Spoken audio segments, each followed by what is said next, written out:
I'm Bill Duesing. I'm from Oxford, Connecticut. What life events brought you to organic agriculture and farming? In the beginning in 1967, I was a member of an environmental art group called PULSA, which was based at Yale University. We did large-scale environmental art in the region, including at the Boston Public Garden and at the Museum of Modern Art and other museums around the country. And it was really about trying to connect people directly with the environment. If our work had any content, it was like walking in the woods on a summer night or walking through the meadow. It was lights and sounds, but abstract. And we were living on an old farm in Oxford at the time for 3 years. And there was possibility of growing food. A couple of people in our group had parents who were organic gardeners, so there was that kind of organic information came in. I read a few books, including Farmers of 40 Centuries,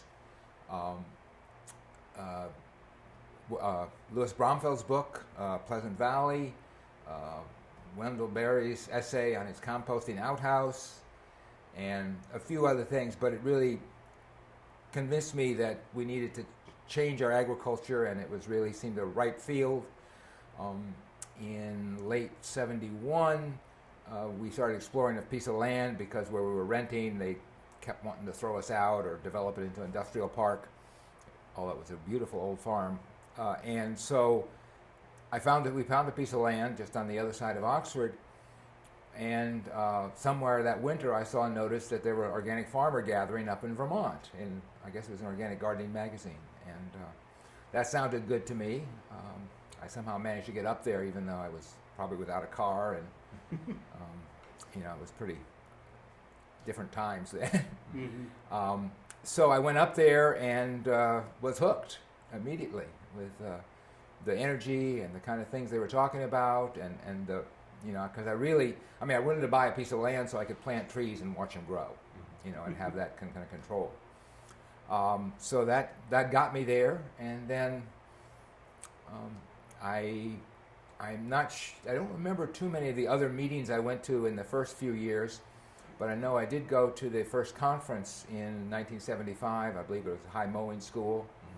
Wendell Berry was the keynote speaker, although we missed that because it took a long time to get up there. But again, I remember, I think it was Samuel Kamen's workshop on soil health and soil organisms and what was going on in the soil. It just completely fascinated me. I'm not sure it was there or a little later conference. There was also the biodynamic folks came in with a little more spiritual view of all of this, and that also attracted me. And so I started growing and was hooked on NOFA and on organic growing. Did you, at a young age, have an interest in agriculture, or did it cross your mind, or was there things that drove you to thinking about where your food came from, or at what point did that change? I think it changed in this our hippie commune with as I think common cannabis was the gateway to agriculture, and we should we keep that on the tape? Oh, absolutely. Say it again. Which is one of the themes that seems to go through this period of our lives, and it's really changed since then. But we lived communally. We cooked our meals together. A lot of our meals were stuff that we'd raised, even though we were just beginning at it. But we, cooked good food, and different people had different talents. So it was really, that's when I got interested in food, I think. How many of those people remained involved in agriculture from the commune days? Not many. Yeah. Two of them are in art, or retired from art careers. One is into lumber, and he and I together had a local lumber business for a while where we were rescuing logs that were being buried from development, and he's now still doing sort of sustainable wood kind of things. And one of the fellows who was in art is a really serious gardener and bonsai gardener, so there's still that that I think all of us are involved in some way in growing food, but not. I think I may be the only one who's still doing it somewhat commercially. Yeah. And then there's always this information about agriculture and growing things, and certainly there's a lot of information about conventional agriculture. But what did you have some kind of moment of where the conventional agriculture was not applicable to what you were doing, or how did that differ? I think I came at it from an environmental viewpoint. So I realized I gave a talk yesterday about the history of organic at the conference here, and one of the things I started with was Rachel Carson, who was 1962, which really, I was in college then. It really made I think a big splash, even though I don't think I read it. Then it just was something that was in the air. Mm-hmm. I was an art major. I remember one of my art teachers was very concerned about the human effects of art materials, and we were changing. He was recommending, moving away from things that were harmful. So there was that knowledge of that, and plus, reading Organic Gardening magazine, reading, Farmers of 40 Centuries and Louis Bromfield were both very organic. Mm-hmm. And so it just, just weren't interested in that. And one of the reasons NOFA started, I think, is that the ag establishment, the extension services, weren't interested in helping or working with organic farmers. They didn't think it worked. They didn't think it made sense. So if they're not going to help us, we got to help ourselves. And that's been the model of NOFA since the beginning, is people getting together, sharing their knowledge, sharing what they've learned, and growing from there. And it's just phenomenal, I think, what's happened in the 40 plus years in terms of the ripple effects of that. Have you been involved in any other non-conventional movements that... Non-conventional movements? Yeah. Well, I did, I guess in the 70s, around the same time, I was really interested in fighting against nuclear energy and promoting solar energy. One of the things that happened then was they were wanted to truck high-level radioactive waste on a road about a mile from our farm over this very narrow dam over the Housatonic River. It was actually going from Long Island to South Carolina, and it seemed ridiculous to be doing that, and so we protested that, and they actually changed the route, I think, because of that. So I was fighting against nuclear energy, but then I really wanted to promote solar energy. I actually did that as a volunteer for a while, and then I worked for 3 years as an extension agent in New Haven County for the Yukon, promoting solar energy, energy conservation, and renewable energy use. And it was actually out of that the Connecticut NOFA started. I was sharing an office with the ag agent, Cynthia Rabinowitz, who was from England and very much organically minded, an unusual person in the ag establishment there. And together with some other people who had been involved in NOFA, we started Connecticut NOFA as a way to save energy, local food, not using chemical fertilizer. I worked, with trying to convince Yukon to limit their nitrogen recommendations, which I think they did at the time, changed it from from standard to what was needed. So, the energy is part, which has always been a part of the NOFA conferences, and another place you learned a lot about energy. What other movement? We've against the war in Vietnam was part of it, and marched against that, marched against nuclear weapons. But most of the rest of my stuff has been related to agriculture, working with different levels, different groups. About the same time I started Connecticut NOFA,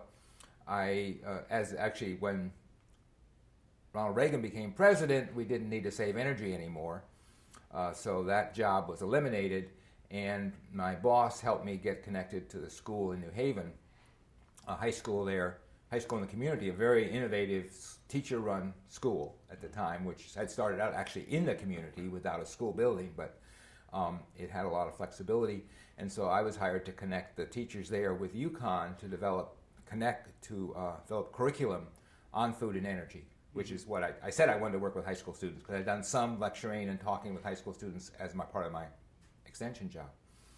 And out of that, we developed these 5 courses, one of which was called Ecology, which we were able to go for 8 weeks in the spring out to the Nature Center, West Rock Nature Center in New Haven. And we had a course which taught English and ecology. The students raised animals. We had raised vegetables, and they studied ecology, and we did a lot of walking in the woods and gardening. And then I worked with that for about, I guess, 15 years until it became the first charter high school in Connecticut, the Common Ground High School, which is now 20 years later, almost a phenomenal place. How would you describe your lifestyle and what influences, obviously, the things that you just talked about influenced it, but how do you think that turned out different because of your, your influences up to that point? It was pretty simple, not very affluent, I guess. I was happy to live in a small one-room house, heated with wood, with an outhouse, and with food and some goats and chickens, and it seemed like that was a really rich way to live, and it still does. Mm-hmm. Mm-hmm. So I think that was, there was in NOFA, I found a community of people who felt the same, who weren't looking for the fancy cars and the big houses and didn't have television and all that kind of thing. It just had a different approach and found the real richness in nature and in working with nature in a cooperative, mutual beneficial way. Do you still grow your own food, and how do you make food choices? We do still grow our own food. We grow some food for sale, not a major part, but we do sell some to mostly our close community, neighbors and friends. And our food choices, I guess, are sort of things that we like to eat and things that grow well. It's sort of a combination of that. I once was asked at one of the NOFA retreats, we were sort of doing a getting to know you thing, what vegetable you like, and I said my favorite vegetable was onions, which people were sort of amazed at, but it's really the start of most of the meals we make, because it's such a wonderful thing, and so I've been focusing on onions, and this year I have the greatest crop of onions I've ever had, because I did a lot of things right and was sort of lucky to get the irrigation there at just the right time, even though it was a really dry spring. And so that's really good. We've started growing garlic because we learned about it at a NOFA conference, maybe almost 15, 20 years ago. No, maybe 20, 25 years ago. Mm-hmm. We got some seed garlic from somebody at NOFA, because who knew about growing garlic, and then it's been an important part of our crop plan for all those years. How's NOFA changed your life? I guess it's kept me involved with growing food and with people who care about the land. It's been so we started NOFA in 1982.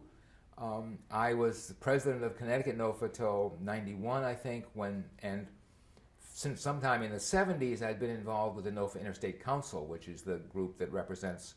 When it started in the 70s, we had the 2 chapters, Vermont and New Hampshire, and then everyone else who belonged to NOFA but had a state that didn't have enough members yet. And then and I was one of the representatives on the Interstate Council to represent those other people who weren't in Vermont and New Hampshire.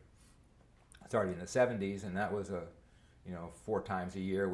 I drove up 91 somewhere in New England, some house off in the woods. It was often cold in the winter, and we met and learned what other states were doing, and kept the Natural Farmer going, made sure that was published, and the conference dealt with various issues. In the early days, it went back and forth between Vermont and New Hampshire, alternating until at some point in the 80s it lost a lot of money, and Massachusetts took it over, and it's been very successful since then in their model of running it.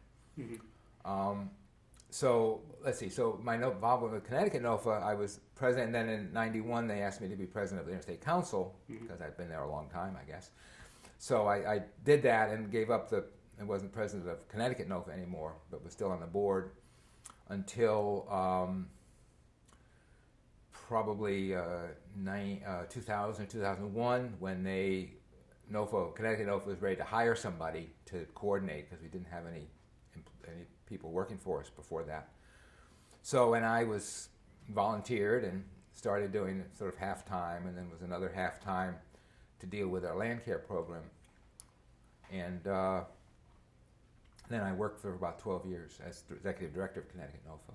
Can you talk about the land care program a little bit and let's segue into I that? can, yes, which relates to another thread in my life. In the 80s, early 1980s, I met a woman who was a landscape designer, and needed some help putting her landscapes in. I was working sort of part-time at the school and trying to farm, and it seemed like fun work because she was organically minded. And so we were doing design and build landscapes around New Haven area through the 80s. And then by 89 or 90, a woman, Nancy DeBrule, who's a renowned landscaper and a professional horticulturist in Connecticut, joined our NOFA board because she was an early proponent of organic landscaping. And I think it was 1990 that, because the BPUA was on the board, we decided to do an organic landscaping as the theme of our winter conference. And we did that, and it was phenomenally successful. Lots of people came. So we did, I think the next year or 2 years, we did 2 conferences. We did a food conference and a landscaping conference. And the food conference seemed like a lot of work to get going, farming conference, but the landscaping conference was really taking off. But at the time, we were all volunteer organization, and food was sort of critical to more people on the board. So we gave up the landscaping at that point, 91, 92, and passed our list on to what became the Ecological Landscaping Association, which is now based in Massachusetts, and went through a sort of bunch of things, but now it seems to be really focused on sort of ecological landscaping. There was a difference for a while. They would use pesticides, were promoting Roundup, or would allow Roundup, and we were trying to be organic. So the organic landscaping theme sort of laid low, although sort of you could see that many of the people who were, it was much easier to make a living landscaping organically than it was farming organically. So there was a number of our members who were doing that, even though they were, would rather be farming, they were planting plants and shrubs and trees and perennial gardens. So then sometime in the late 1990s, 99 maybe, a group of people got together through the 2 states, from Massachusetts and Connecticut mostly, to begin this organic land care program, which then had the first thing they did was write some standards, which were the first in the country, first maybe in the world, for organic land care, which were published, I think, in 2001 for the first time, and then developed a course to teach those standards to the land care professionals. And that was, I guess 2001 may have been the first course based on those standards. And that was a 5-day course. I think it's now evolved into 4 days, but it's been continuous since then. There were always, in the early days, there was one in Massachusetts and one in Connecticut. For a while, we were doing some in New York State. We did maybe one in New Jersey. We did some other education in New Jersey. And that evolved over years. Sometimes we did just a lawn and turf course, sort of focused on one day thing, focused on that sort of work. It's expanded. Often there was 50 to 100 people at the accredited land care professional course. And then NOFA has the organiclandcare.net site, which lists those professionals, so people want to connect with landscapers in their area, they can do that. So the accreditation came in about the same time that the organic standards from the USDA were coming in. It did, yes, and it was very interesting. There was a meeting in Windsor, Connecticut, where Richard Matthews, who was the first person who looked over the National Organic Program, NOP, came to talk to farmers and others, and a couple of us from the Organic Land Care Program were there to ask if we could use, if it was okay to have organic in our land care standards. Mm-hmm.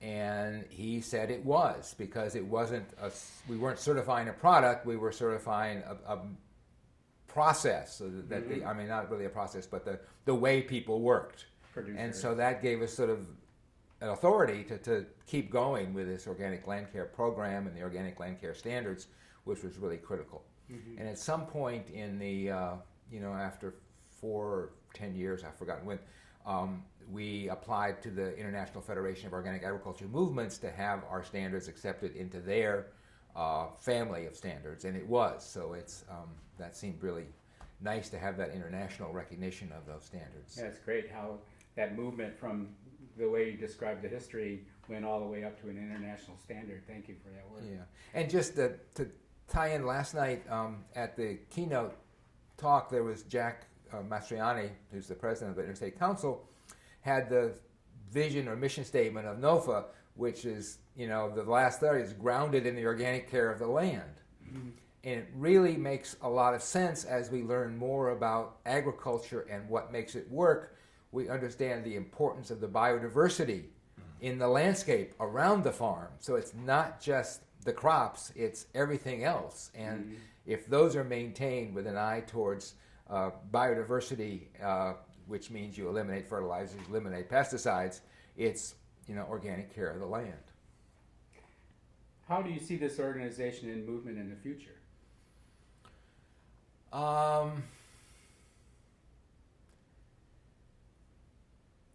That's a good question. You always think. I remember one of the last conferences we had in New Hampshire. It was at. It was after 10 years, so it must have been in '85. We'd grown phenomenally then, and there was nowhere near the kind of people handling ability that the colleges and NOFA have now.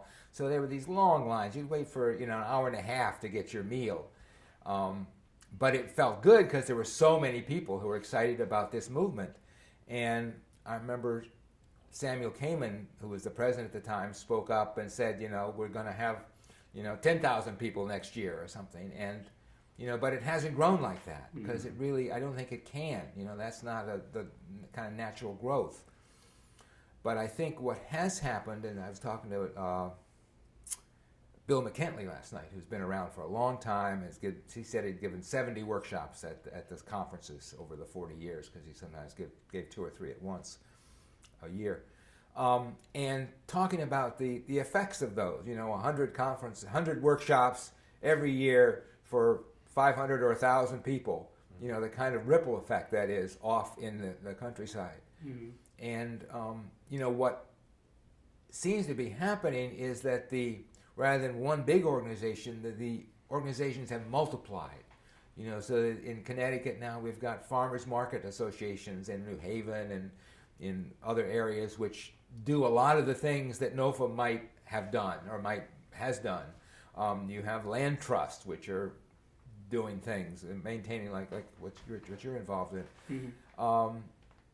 There are towns that are doing agricultural commissions, which are working on that. So it's, we really need to. Agriculture is I think agriculture and food is one of our most powerful tools for making social change, and so I think that people are realizing that. It's our health and the health of the earth, and we've got to. That's what NOFA's been talking about for 40 years, and we don't need maybe NOFA to be bigger to talk about that, but we need everybody to be talking about that, and I think NOFA has had a very large part in influencing that conversation in that direction. I'm just curious here, with this, the explosion in New England, is that true throughout the country? I think it is. It's been behind us, I think, but in the 90s I was invited to give keynote speeches at in Ohio, the Ohio Ecological Food and Agriculture Association, and in the Carolina Sustainable Farm Stewardship Association, I think it is. Which were both very interesting because they weren't all organic. They had a lot of organic, but they had sustainable and they were regular farmers. in big farm states. So there really a lot of vibrancy there, which sometimes NOFA doesn't have, although I've sensed it, especially in NOFA, New York, where there is such a large agricultural presence and much larger farms. There is that kind of thing. But those organizations were, I think 5 or 10 years behind NOFA in getting started. But very similar models, similar mix of people: farmers, gardeners, eaters, consumers, healthcare people who cared about energy. Basically, I talk about organic as being a holistic way of thinking about things. That you can't separate the health of the people from the health of the planet, which goes back to Sir Albert Howard, which is one of the persons I mentioned in my talk yesterday, who went to India to show them how to grow like good English farmers, and they showed him that the health of the land, the people, the soil, and the animals were intimately connected and couldn't be separated, which is a holistic thing. How does NOFA keep its relevance then? Well, it seems like every year there's a new crop of young students who are coming in, young folks who are just starting, and that's the way it is. You got this college here. It's been here for a long time, but every year you got a new crop of people who need to go through it, and they may learn some different things. Where maybe 10, 20 years ago it was just intuitive thinking about the microbiome in the soil or in our bodies, and now it's risen up to the top, and is really the theme of this conference this year. Mm-hmm. So I think it's, we need to maintain that, but also keep evolving as we understand, the work that NOFA Mass is doing now on carbon sequestration and the role of plants, is something that people understood, I think, at a gut level for a lot of years, how important it was to grow plants. But, the science is catching up with those understandings, those sort of more holistic understandings. I'm interested, Bill. You mentioned the young generation of kids, and we see them a lot around campus here. Yeah. Do you think there's a difference between the kids who are going into organic now or sustainable now versus your generation, the folks who went in? I don't know if I have a good answer for that. I mean, I think, we came out of there was the Back to the Land movement. Most of the NOFA people that I met in Vermont were from New York. Sam Kamen came from Brooklyn. I never really moved out of the city. I was in New Haven. I lived in New York briefly, but mostly I grew up in the suburbs, and it was really nice to be in the country when I moved to Oxford, which was pretty rural. I sense there's a difference. I've been connected on and off with the Yale Student Farm, which is really one of the first, I think, of the college farms that was focused on organic and focused, just 1 acre there in New Haven. And the number of kids who come through there and the ways they can relate to the food system, and make change in different ways based on, what they like. But there's also that basic thing, wanting to grow food, and that there's really nothing more important. And that basic connection between us and the land and its productivity is something that I think more and more people are understanding. Mm-hmm. And I've noticed, just in my rural suburban kind of neighborhood, more and more people are growing gardens. Mm-hmm.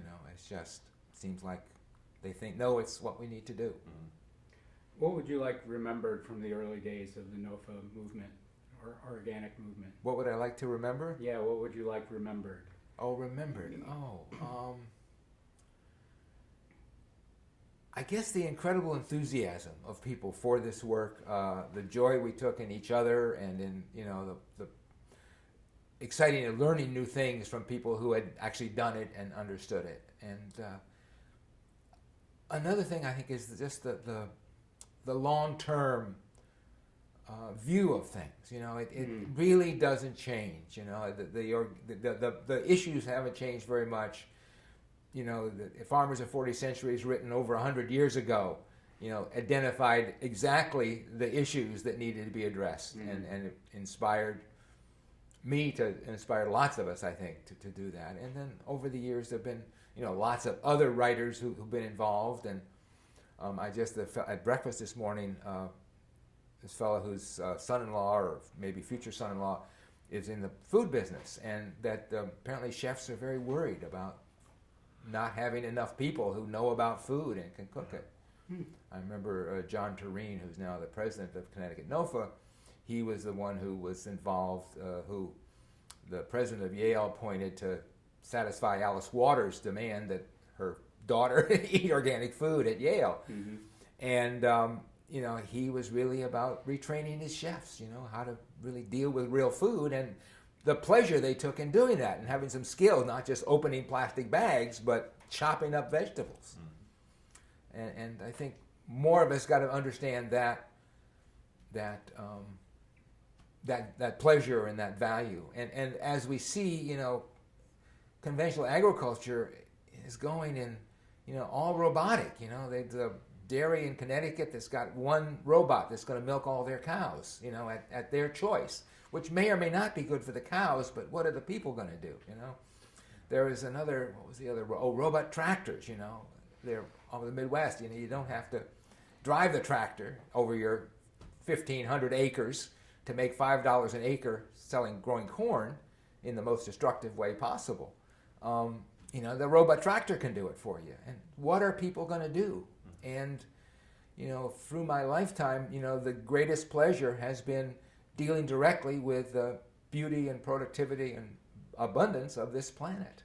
And unless we all appreciate that, I think, we're going to be in big trouble. And I think we are in big trouble. But, that's our hope, is to realize the value and the beauty of what the earth does for us. What a beautiful theme to wrap that with. That was really wonderfully said. I want to segue back to a question, though, that is kind of a segue. How do you think that the organic USDA standards changed the movement? You have a... That's a good question.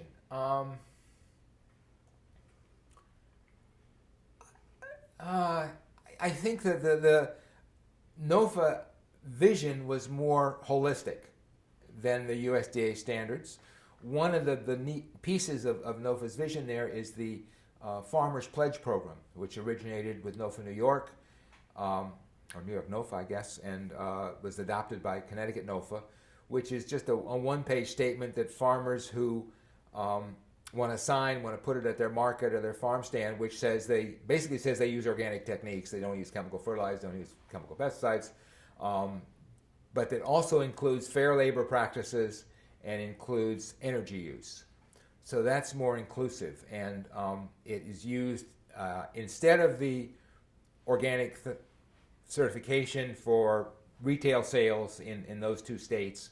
But also there are some certified organic farmers who sign it because of their strong belief in fair labor practices, treating their workers fairly, and in sort of managing energy. And I heard about that. I went to a farm tour a couple of weeks ago in Connecticut, or actually just a week ago, which was really, the farmer spoke passionately about wanting fair wages for his workers and signed the Farmer's Pledge because of that, even though he's certified organic. And so I think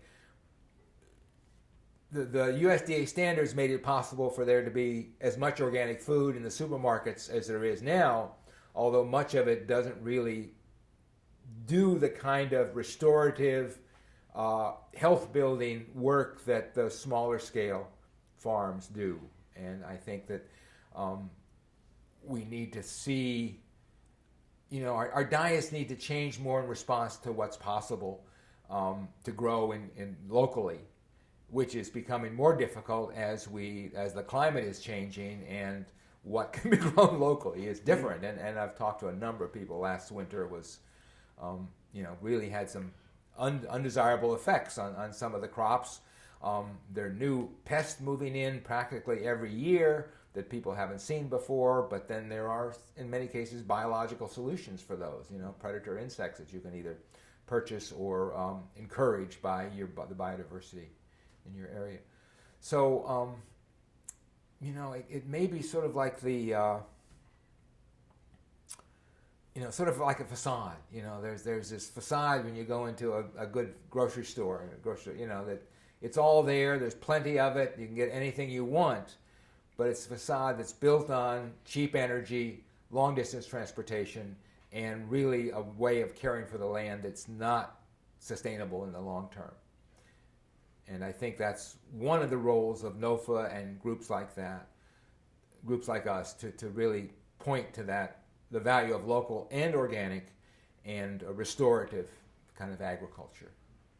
Very much related to agroecology, which is the term that it's really wonderful. The special food guy at the United Nations talked about that was the only way we're going to feed the planet, is with agroecological methods, which may or may not include the use of a little fertilizer or a little pesticide, but are basically small scale, human powered, because we need work to do. We got a lot of people, and right now we're throwing people off the land. So one guy is farming 1,500 acres of corn, genetically modified corn, with chemicals that are destroying the environment, destroying the climate, destroying the water, destroying the biodiversity, in order to earn $5 when he sells that corn, if he doesn't have to pay too much rent on the land. It's really, and that's in Illinois, the best land in the world. It's a broken system, and but our appetites are such. We really like food. It's important to us, so that when it's out there, it really looks good, and especially if it's cheap. But it's much too cheap, because we're not paying anywhere near the cost, either for the health of the planet or the health of our citizens. Excellent. So I want to go back. I mean, just follow up on this a little bit. The sort of holism you're talking about here makes a lot of sense. Yeah. And earlier you called attention to something that I think is quite interesting. That so many of the first generation of folks who formed NOFA are from the city. Uh-huh. Do those two connect somehow? I mean, what is it about that generation, people coming out of the city wanting to go back to the land? It may have been something about growing up in the 50s, which seemed very sterile. The suburbs were sterile, the food was sterile, the culture was, rock and roll was beginning to come in there a little less sterile. Some drugs moving in there, a little less sterile, but it was, it was one of the things that we were exploring foods from other cultures, when we were living on land. And I'm not sure. I mean, we actually moved to this farm, the 300-acre farm, which we rented because we wanted the land. Our artworks were extensive. They covered a lot of area, so we were using old hay fields to lay out our pieces, and the old milk barn for building high-tech electronics, which is pretty interesting. But I think it, once you discover the outdoors, it really get hooked. It's really wonderful to see nature doing what nature does. And in the suburbs, you don't see that, because it's all contrived, I mean, the worst flash I had of that was one point early on. I visited Los Angeles and realized there was no idea where the level of the land was, because it was either up in boxes or covered with concrete, and what does the earth look like, And we've got to be able to see what the earth looks like, which is what we got out there. And then there was more freedom, you get out in the country. And as a kid, just to relate to that, I want to laugh because we went to the New York Fair, this World's Fair, and I remember as a kid wondering when we were going to drive out of the city. Because I grew up around Rochester, and so you drove into the city, and around it was farmland, and for New York City, it was kind of like, when are we going to get to the normal part of the countryside? As a young kid. Yeah.